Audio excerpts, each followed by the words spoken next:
So find a comfortable position.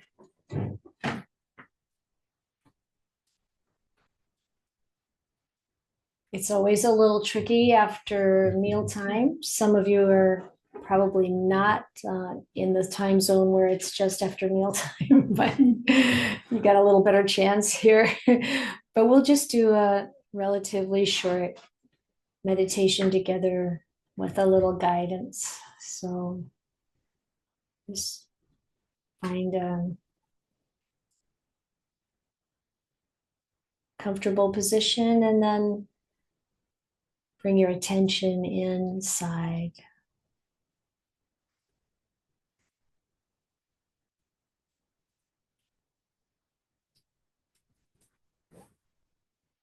Get a sense of how your body feels.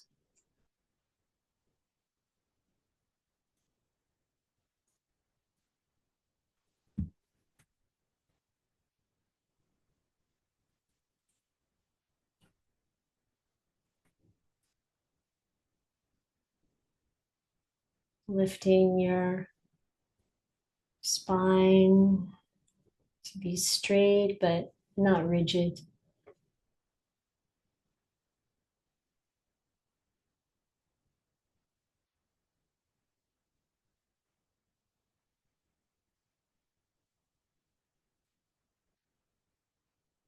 And as you breathe in, noticing that you're breathing in and also bringing in fresh air, oxygen.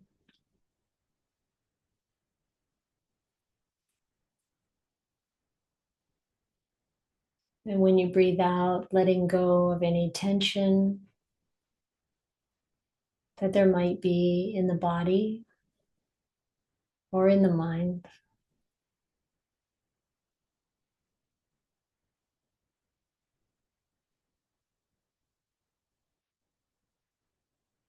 And we want to really help the body relax. So when you breathe in, the next time you breathe in, see if you can relax the top of your head.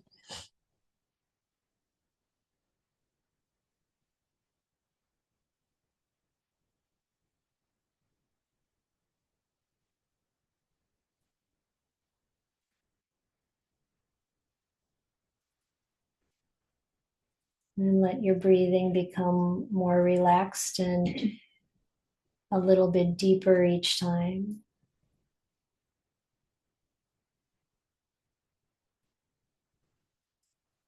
And see if you can feel your forehead relax.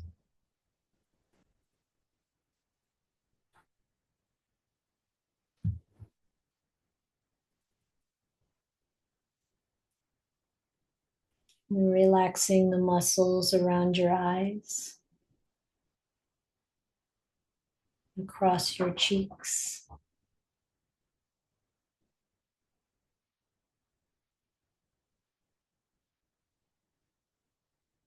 Letting the whole face relax.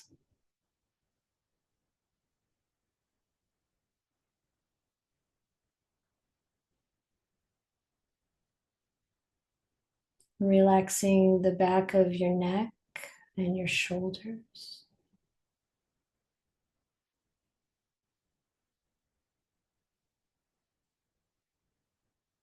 Notice how the breath and the relaxation work together. Does your body relax more on the in-breath or the out-breath? And just do what feels natural.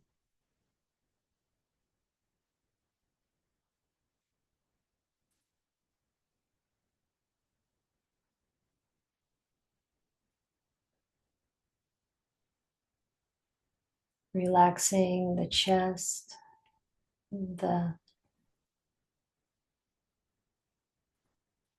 stomach area.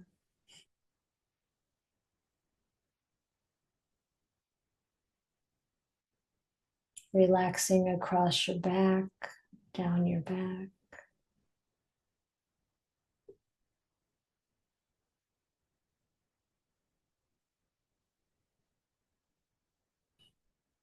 Relaxing the belly, letting go of any tension or tightness.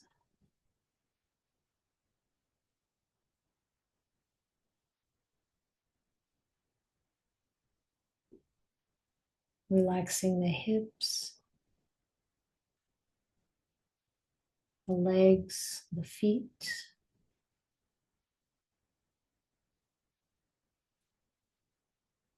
Breathing in a way that's calm and deep and easy. Letting the body melt a little bit more with each breath into whatever surface you're resting on.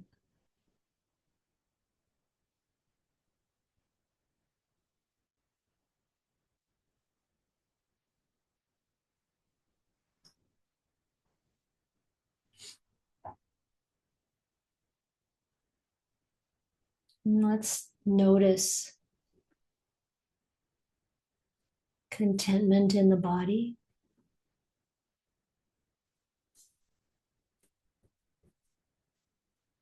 See if it's becoming more and more contented, more and more tranquil.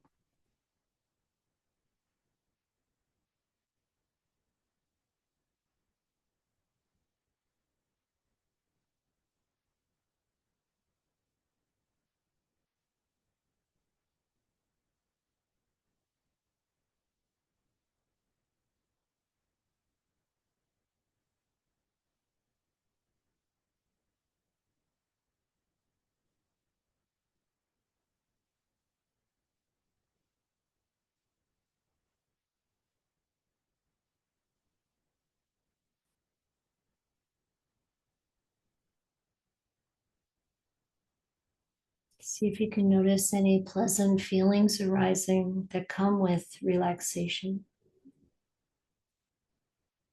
You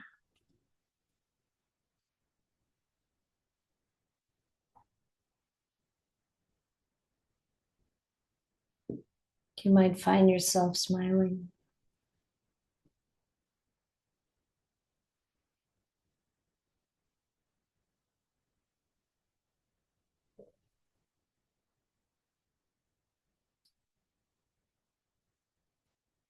Bring your awareness to your breath for each in breath and each out breath.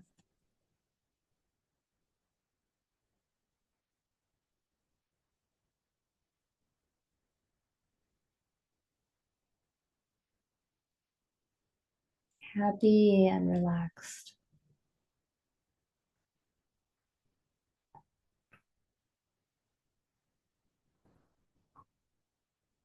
Aware of pleasant feeling.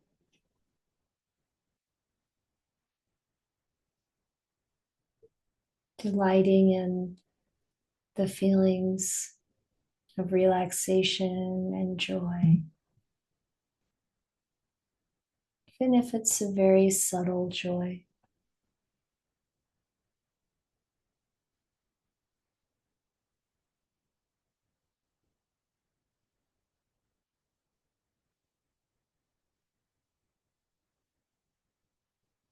And bring awareness to the mind.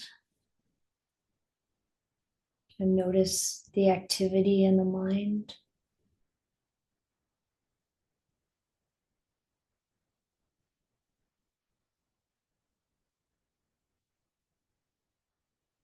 This is the way the mind is right now.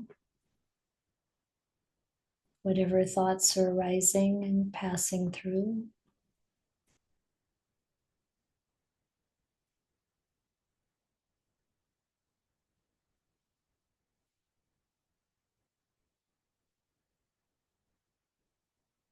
Just invite the mind to become calm, tranquil, contented.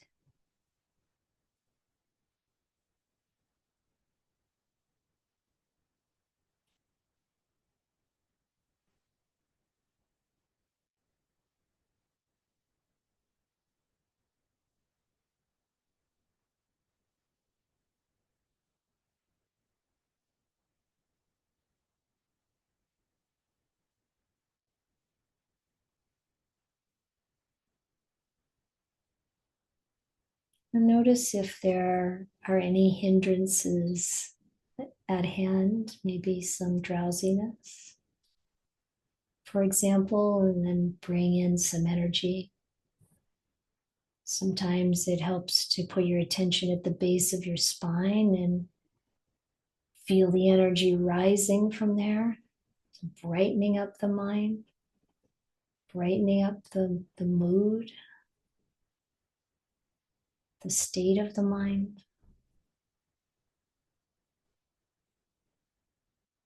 Maybe bringing some recollection of generosity or joy to the mind, respect and gratitude for the Buddha, the Dhamma, the Sangha.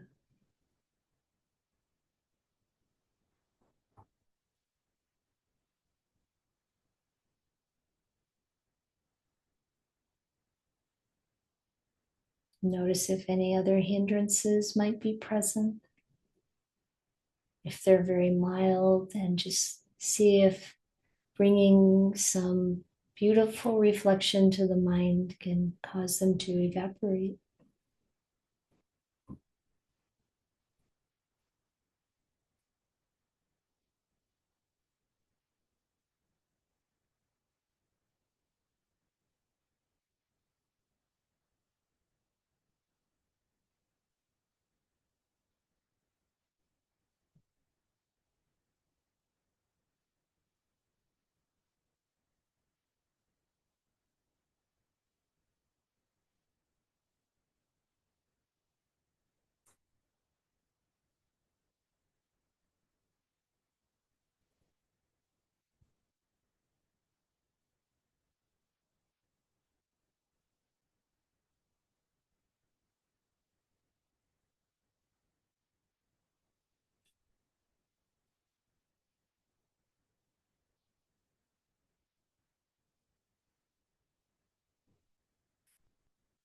It's interesting to notice how the mind can feel content and tranquil and still bright and alert.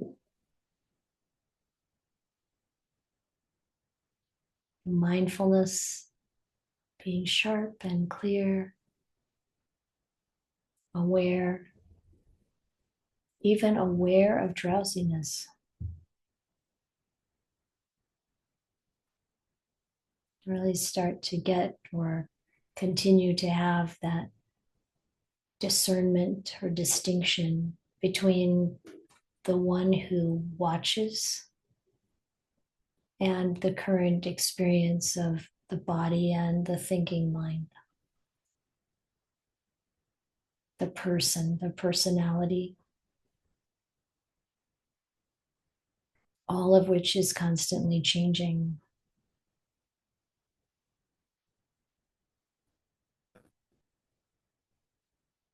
So, in a constantly changing system, what does it mean to be content?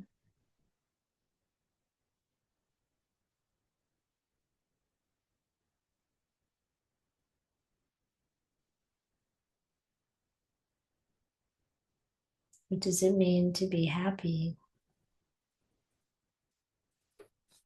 free from suffering?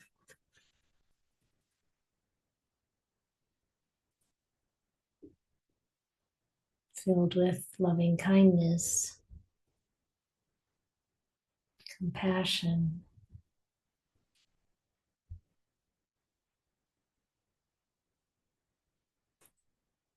rejoicing, equanimity.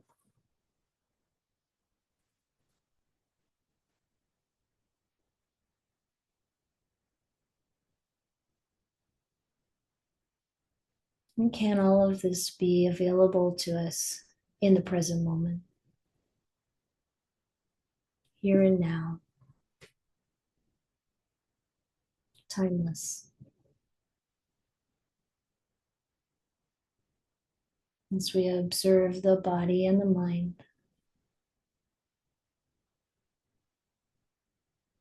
without attachment.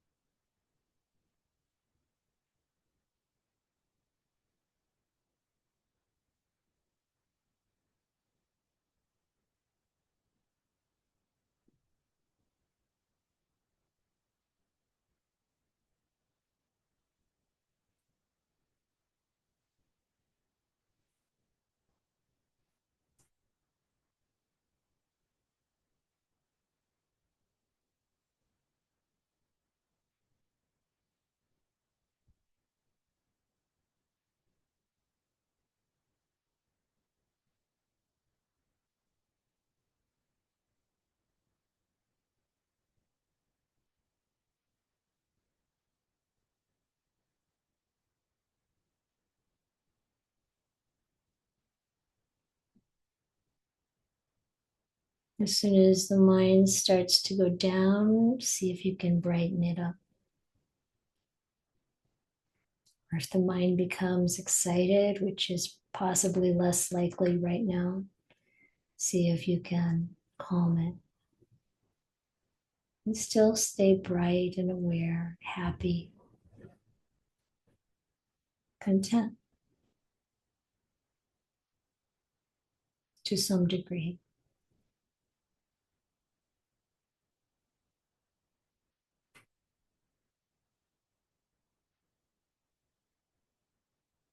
If you lose some clarity around the breath, then bring it back.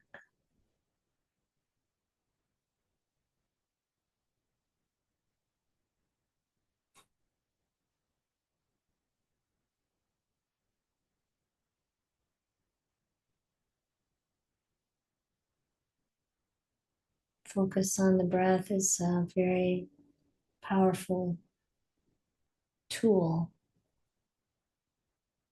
to helping the body and the mind be relaxed and happy, clear.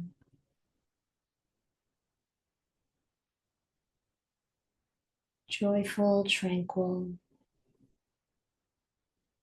at ease.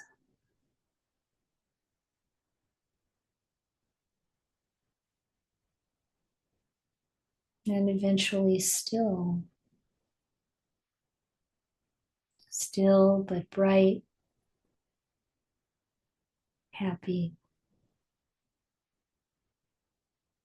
peaceful.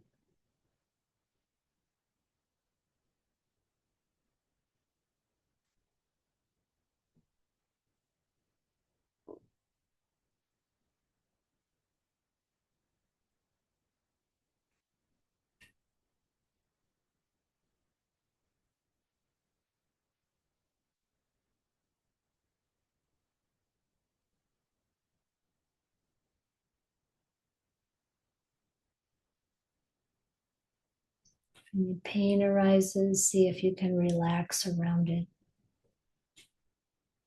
not trying to get rid of it.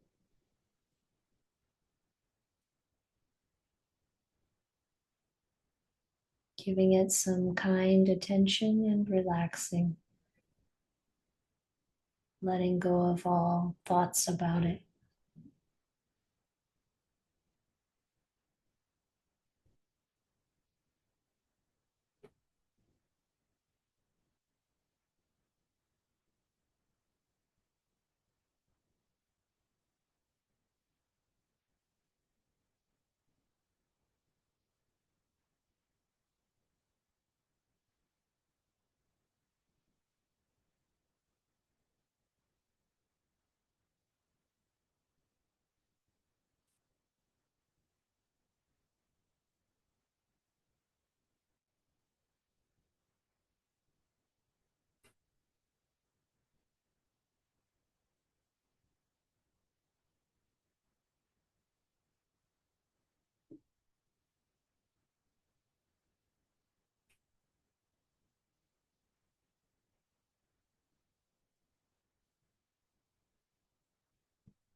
So on a scale from 1 to 10, with 1 being the total restlessness and agitation, and 10 being total contentment, how are you right now?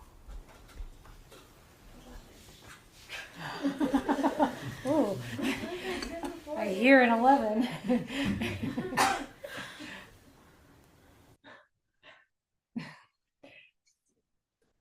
So, just kind of through the day here, recognizing that the level of contentment changes because we're in the world and we have these constantly changing bodies, and all of the mental faculties are also changing all the time, and the conditions around us. And so it's looking at what does it feel like to be content, and what does it mean to practice contentment.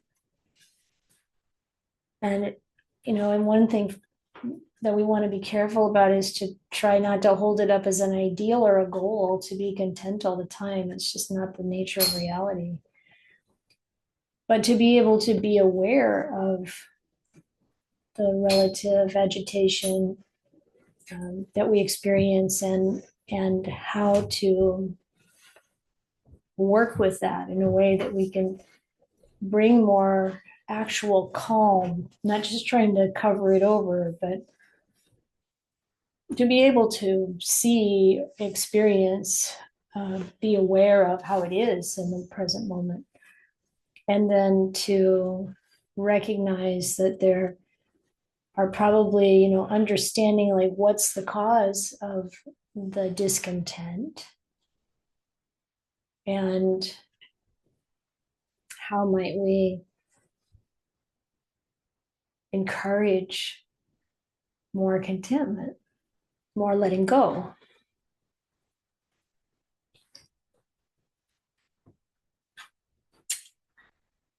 One question that came up in the meantime, since we were together before, is about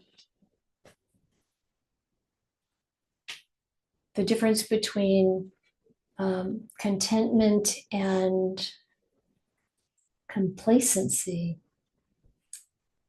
Yeah. And it reminded me a little bit of the difference between equanimity and indifference. It's a similar kind of thing.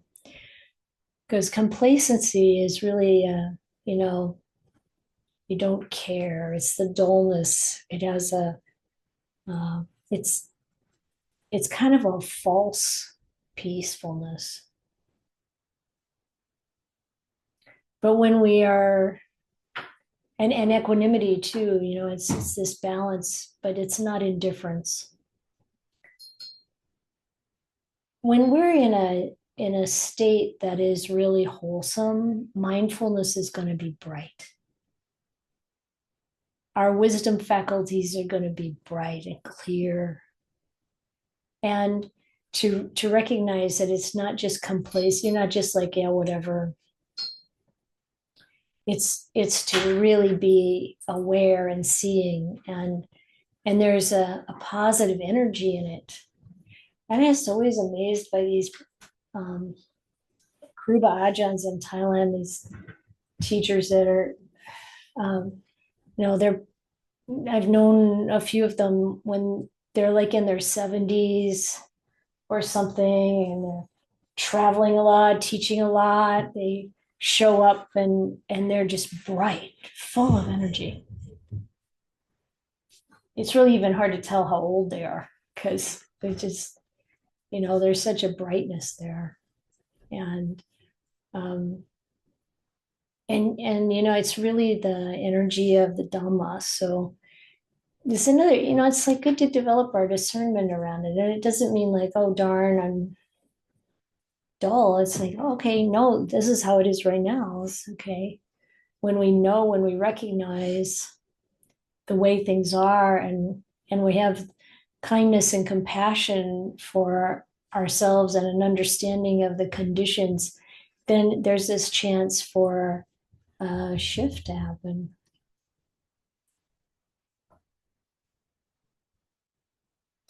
So it's good to really engage this opportunity engage in the opportunity to reflect and to recognize the awareness that we have, that we bring to this situation in the present moment, and how that part doesn't have the discontent, and that everything related to the sense of self has agitation involved in it. It can't be any other way, because everything is changing with regard to the sense of self. It doesn't stay stable. So we can have relative contentment, relative, kind of peace of mind and so on. And that's good, of course. But to know that it's when we shift away from the sense of self and all the attachments and challenges and conditions and, highs and lows and all of that, views, opinions, when we shift away from that, shift more into the Dhamma as the basis for our life, as a basis for our experience, then we can really experience the solidity of that, the contentment in that. So I want to go back to this sutta that I talked about briefly this morning. And I think maybe can you pull it up, sister? Yeah, I know, we're blurry again. This must be some kind of experiential raise metaphor. Your hand up and wave. See if it catches that. I think you gotta do it back. I think that's, it likes Phil's hand and your head. If you turn off the video and turn back on the video. Hello. Sometimes it works to like get close and then back out. Ah, you go, you got it. Good job. Thank you. All right. See, this we're not content with the clarity of the screen, and this is what it leads to. But then what's behind it? You know, like look at the layers in our mind. We can still be like, okay, whatever, you know, it works out, it doesn't work out. There's still, if we can let go of all these requirements that we have, we can have a lot more contentment. Could you bring up this sutta? Sutta Nipata 5.3. Or maybe I'll just tell you about it. I'm sure you could find it yourself if you want to. If anybody here wants to look at it, it's in the orange book. So these are the questions of the question of Tissa Matea. Who here is contented in the world? For whom is there no agitation?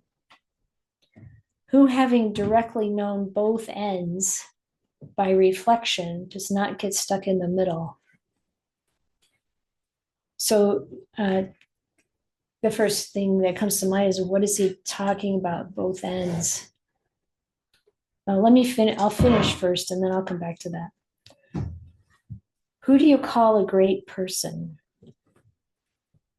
Who here has transcended the seamstress? And this morning we talked about the seamstress is craving, weaving us into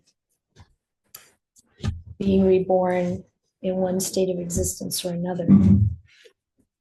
And the Buddha responds with, one leading the spiritual life among sensual pleasures, one rid of craving, always mindful, a mendicant who, having understood, is quenched.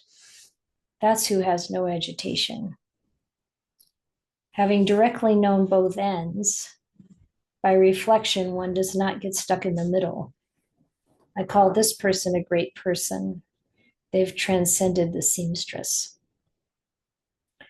So we're not the only ones who may not know what the Buddha meant by directly knowing both ends and not getting stuck in the middle. There's a sutta in the Anguttara Nikaya, number 661, where the monks are talking about this. What did the Buddha mean by that? When he answered that question of Tissa Matea. And then several monks gave their answers, and the Buddha said, yeah, that's all right in a certain way, but then he explained what he meant.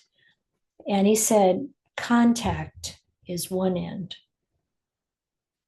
and the arising of contact is the second end. Cessation of contact is in the middle, and craving is the seamstress. For craving weaves one into being reborn in one state of existence or another. That's how a mendicant directly knows what should be directly known and completely understands what should be completely understood. Knowing and understanding, thus, they make an end of suffering in this very life. So if you think about contact, what does it take to have contact? It takes a sense organ and what it perceives as, say, the eyes and a sight, and eye consciousness, the consciousness to understand it, then you have contact. So again, everything that's coming through the senses, and including the mind. You have the mind, you have thoughts, and you have the consciousness that makes sense of those thoughts, conceives. And then the second end is this arising. So there's those three elements that come together, but the arising of contact. So in that moment, there's this sense experience. And the other end is when that ceases. The arising and ceasing of some thought, of some sight, sound, taste, touch, smell. And when there's craving, then we get sewn into it. by the seamstress. This is what pulls us in and keeps the cycle going. And how does this direct knowing happen? That we see it for what it is, to really understand the impermanence of everything around us in this physical reality, conventional reality, to really take that in and not get caught on this thing or that thing or that thing. It's coming and it's going. And if we just let it come and go in awareness, we don't get stuck with it. We don't get stuck in the middle.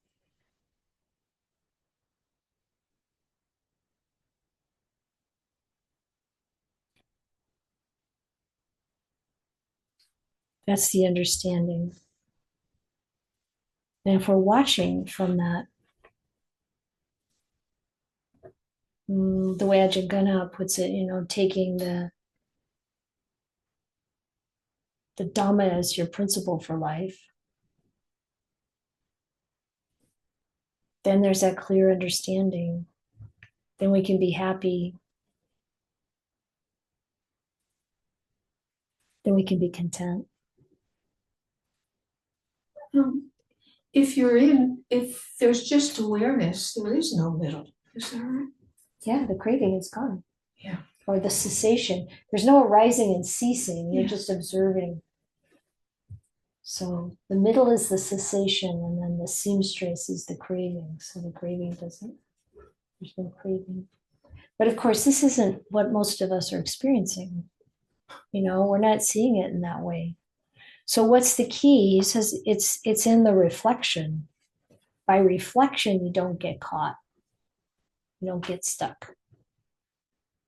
So this idea that in the present moment, anytime we can just step back and observe, and we see, oh yeah, there can be all this intensity. Someone close to me the other day had an experience where something happened and they just had this incredible surge of anger arise. And they said to me, there's so much anger here that I feel like I could pick up a refrigerator and throw it across the room. Kind of gives you the sense. But they were just like, and I know it isn't this the fault of this thing or that thing. I know that this is just old stuff coming up. And they didn't say anything out of that anger or do anything out of that anger. They're just watching it and could even describe the feeling, right? This is a huge step in our ability to not get caught. And then, moments later, they were calm. And sometimes it takes a lot more than moments, but we can still bear with it. Feel that energy coursing through our system. And it's true for anything. And sometimes we get caught on the more subtle things. Even after we've learned how to do that with the really intense ones, sometimes we get caught on the subtle things. Wanting something, there's the discontent. I think we get inured to it. The restlessness in the mind. I mean, when you really look at contentment, thinking is even a cause of agitation, an indication of agitation. So, it's not to be despised or feel like there's something wrong. This is just the natural conditions that we're in, to have this kind of constant impingement. But then, the Buddha said, okay, this person is living in the, they're living the spiritual life among sensual pleasures. So it's happening all around us. It's coming through us. I like the way Ajahn Sumedho talks about the personality, Junsumedo, can be offended if somebody says something critical. The personality can want this thing or that thing to be different. But he's got the clarity now of seeing what it's like when he observes just, like what's all happening there. And he's in the awareness, taking a stand. Take your stand, he says, take your stand in awareness. And it's beautiful. And you can really tell the way he says it that he experiences it. There's a heft to it that is really palpable, I think. So in my sense of contentment in the past was more like we can just practice it and be content with what we have. And even when we have some kind of desire to be entertained or to change something up or to find something better, that we can work with that desire and let it go and practice renunciation, and all of that's true. But to really have this insight into how even that, that's valuable, and that's valuable training and practice, and it brings a lot more peace into our life than the opposite of trying to chase after whatever it is we want. But to know that there's an ultimate layer to this, where contentment is really the abiding reality. Yes. So for me, anxiety is the big sinkhole. Mm-hmm. So there's enough awareness to know, I mean, of course, there's all different levels, degrees of anxiety, but there are times where it's like you said about the refrigerator. I feel like I could float a ship in the amount of anxiety that I'm feeling. Mm-hmm. So there's enough awareness to know that, and I don't, but I'm still not in awareness. I'm not abiding in awareness. I'm trapped. I'm caught. Uh-huh. I'm just sort of I'm not pushing it away. But it's kind of like I'm trapped. So you're not like that right now. No. How does it change?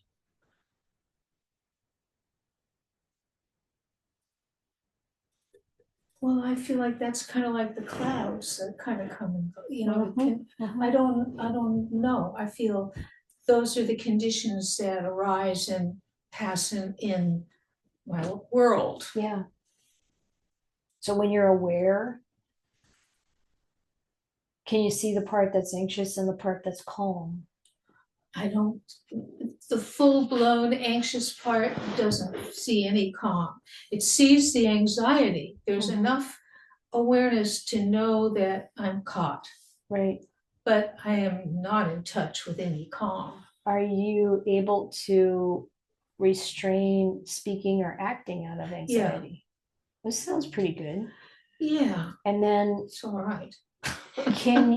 So the reflection that's recommended is the awareness anxious?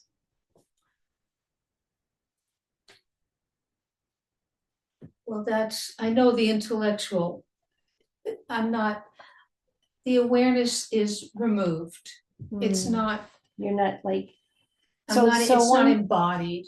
Right. So the intellectual part has to come first, right? So we need to understand how things work, which is why we listen to people who are further along than we are. And then if you start to have like that phrase of like investigating, your attention turns, right? It turns to, is the part that's aware anxious? You just start to even catch a small kind of bit where the anxiety isn't happening. And then you do something like stepping back. So, if you're standing really close to something, that's all you see. And then you start to step back and you see space around it. And my guess is that you can do it when the anxiety is not that as big.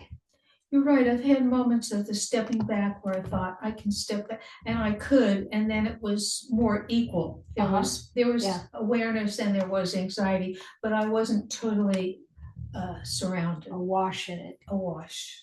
So the sutta we talked about last night talked about being overcome by greed or hatred or delusion. So sometimes we feel overcome by anger, or we feel overcome by anxiety. But the fact that you have that experience means you can, get more and more strong in your awareness so that you can like start to see a little bit more space, even when it's really, really strong. And then also noticing what are the thoughts that build up this anxiety?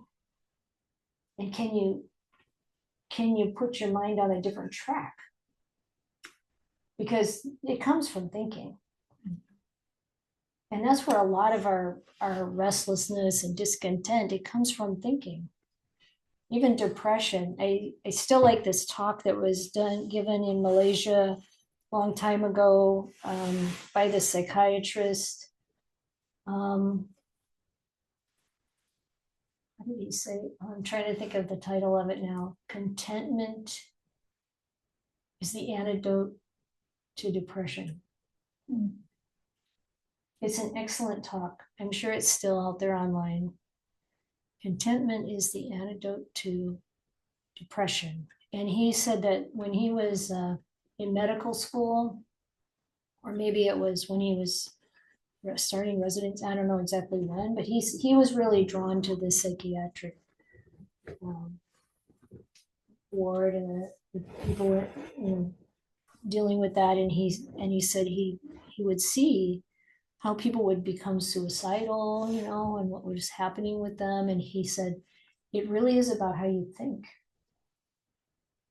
And he talked about different kinds of thinking, black and white thinking, catastrophic thinking, these different things.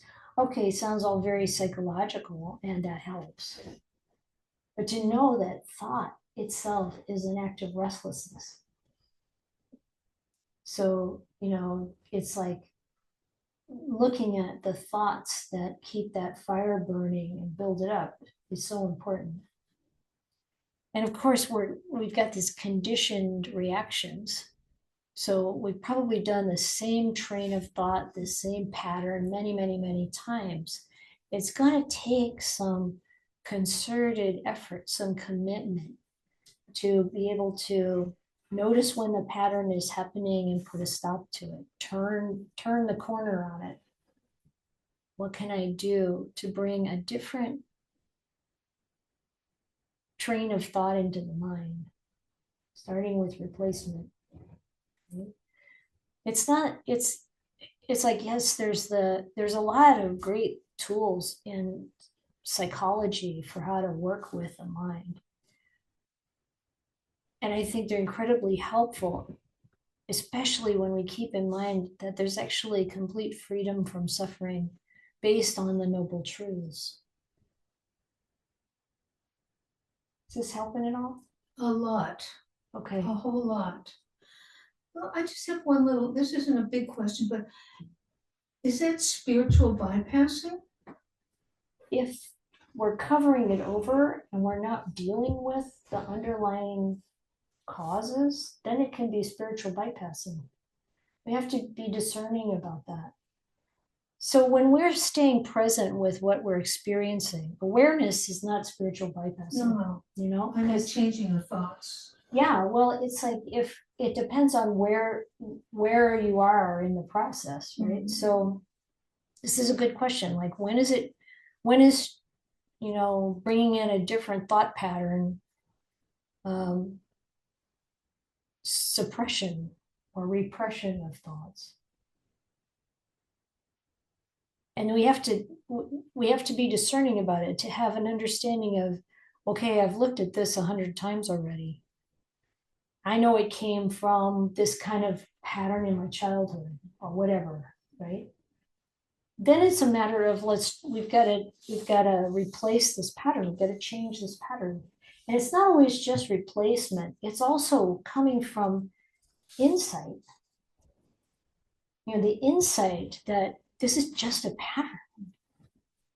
This is just triggered from something old, or it's triggered from something that I want to have be different. This kind of ideal of how things should be. There should be this perfect situation. People should be better than they are. People should act differently. I should be better than I am. I should act differently than I act, or whatever. And when we can have the insight that this conventional reality is never going to be perfect. And it's never going to be lasting. The good things are never going to last forever. And, when we start to see things fall apart, or, like my friend a couple of days ago, I don't think she so much had this feeling. I think she was pretty much, her mom just passed away. She's 99 years old. It's not like it's a shock, right? However, she was doing pretty well, and she just got sick on Wednesday, died Thursday night. Blessing for her, and I didn't hear anything from my friend saying, "Oh, I'm so shocked," because she'd been reflecting on the nature of reality for a while, right? But for a lot of people, this is so surprising. And of course, it depends on the circumstances, because sometimes our, like with my father, my intent, my expectation was he would live a lot longer. Of course, it's harder to deal with, but when we practice and we're observing the true nature of reality, even when we find, wow, that I knew that wasn't going to last forever, but it was a lot more impermanent than I thought. Whatever it is, whatever the situation is, and then just seeing that, it's like, oh, okay, yeah. This is the true nature of reality. The more we see this with insight, the less the seamstress has a chance of getting hold of us and weaving us into continuing in the same vein of, wanting something, getting what we want, losing what we want, suffering over it, etc., etc. However the pattern goes, it has to do with impermanent suffering and not self. So when we have a pattern like this, and we, use some approaches to work with it, if we haven't really been directly touching it, directly experiencing it enough, and we kind of find some way to pull away from it or cover it up, it will come back. And that's what we want to avoid, trying to exit the situation. But there's also the natural resolution of it that happens if we stay present with it. Yamira? I was just thinking as you were talking and thinking about Elizabeth's question, it's like the question in a way depends whether you're talking to the relative part or the absolute part of the experience.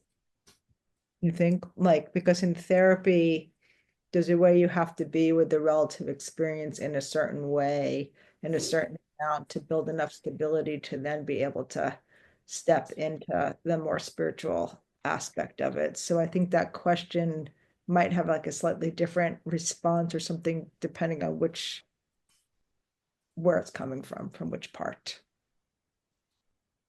So I think what I'm hearing you say is, if we're coming from the conventional reality part,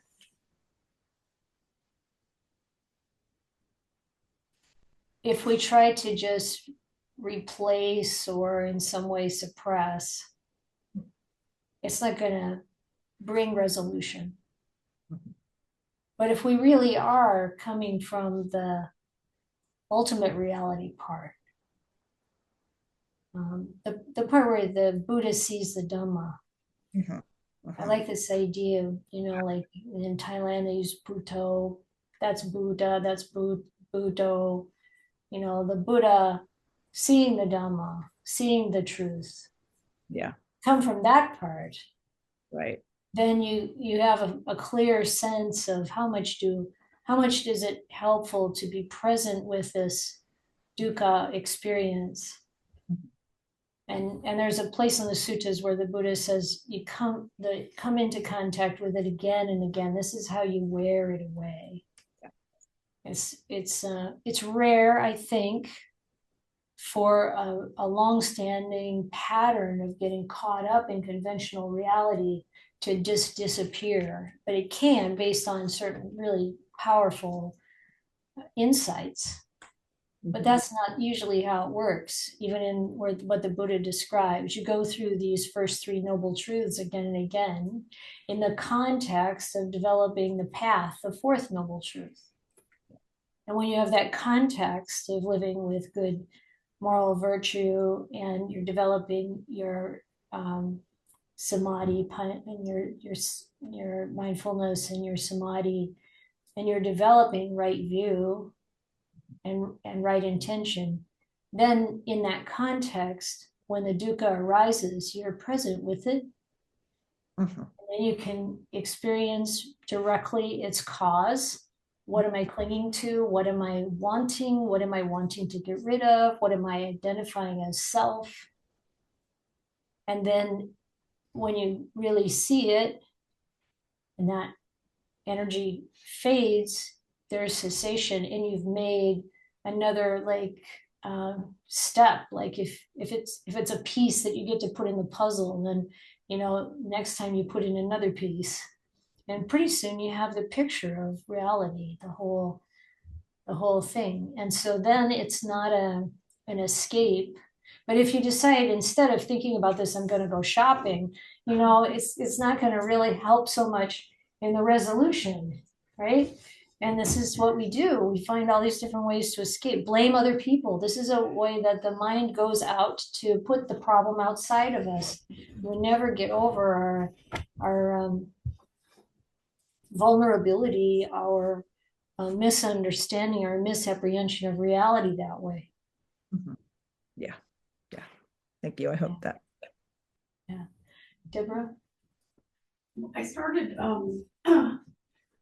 practicing with anger. I was having a lot of anger, and what I started doing was tapping into where the tension in my body was when I was having it, and then just softening those muscles, whether it was my face or neck or chest. And then I realized all tanha comes with body tension, so it could be helpful with anxiety as well. But Yes. when it comes up to be like, oh, what's tight now? Can I just soften that? And it's been really, really helpful. Yeah. Can you online hear Deborah? A little bit. Yes, some can and some sort of. Can't see her though. Hear her a little, but can't see her. Oh, Well, it's pointing to her, but she's very small and I can't really switch. I can't remove the spotlight and put it on her because, Sorry, I'm in a chair in the corner. yeah. So Deborah is talking about the tension that comes in the body whenever we're having any kind of craving or craving, and that we can soften that. It's another great way to work with the experience in the body, because even bringing your awareness to it helps it to soften. And then some further mental encouragement to just encouragement, not forcing anything, but just breathing into that space or something. Sometimes people don't know what that, they don't have a sense of what it means to breathe into a part of your body, which is kind of understandable. That's kind of a wild thing when you first encounter it, but the idea of the mind leading the energy coming through the breath into whatever area it needs attention, and those kinds of things can really help. And when the Buddha said it, we can learn everything we need to know from the body. I know that he's also talking about this kind of where we feel the energies that come up with emotion, with our experience of suffering, with our experience of the sense of self.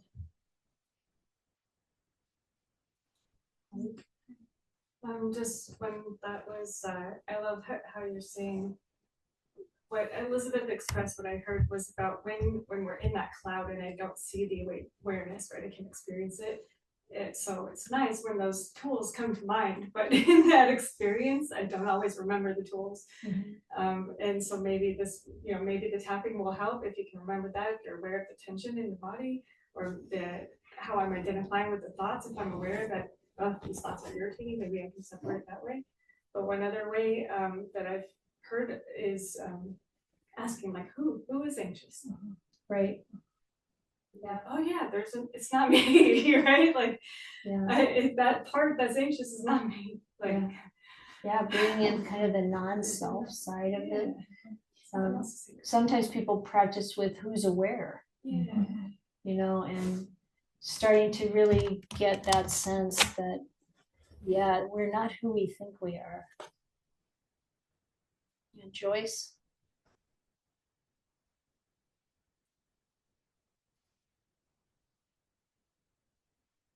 Joyce, you still there? Yeah, her hand's still up. Zoom has changed certain options and put them in different places, and I get confused. I hope this is helpful, but I just keep thinking about this is like letting go of old conditioning.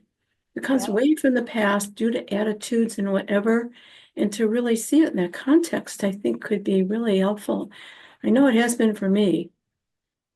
So I just want, just to introduce that word conditioning, because it seems so primary in Buddhist thought. That's so true. Yes, exactly. We're working with old conditioning,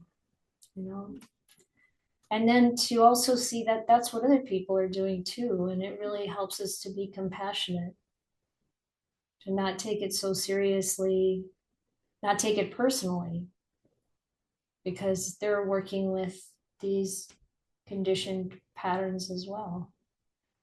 And that conditioning starts, well, in this lifetime, it starts before we have any ability to discern, what we can't, when we're little and we're learning from our parents and the other people around us and the situations that we're in, we don't have any discernment yet about what to pick up and what not to pick up. We're just absorbing everything.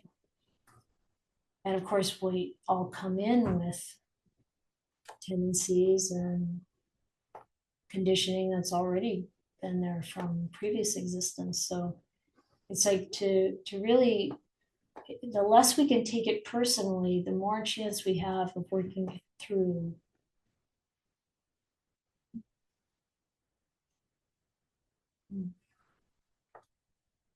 Yeah, thank you for your comment, Leah. So, having these experiences of the cessation of dukkha, and then we're still in the sensual world, so we know it's not completely finished. It becomes finished, like the Buddha said, when we get to that place where we're really taking our stand in ultimate reality. We're really seeing it for what it is. Like that.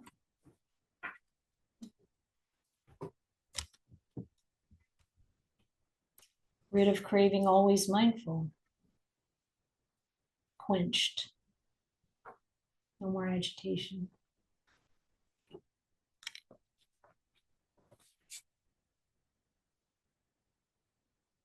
Any other questions for now? So let's do 45 minutes of practice.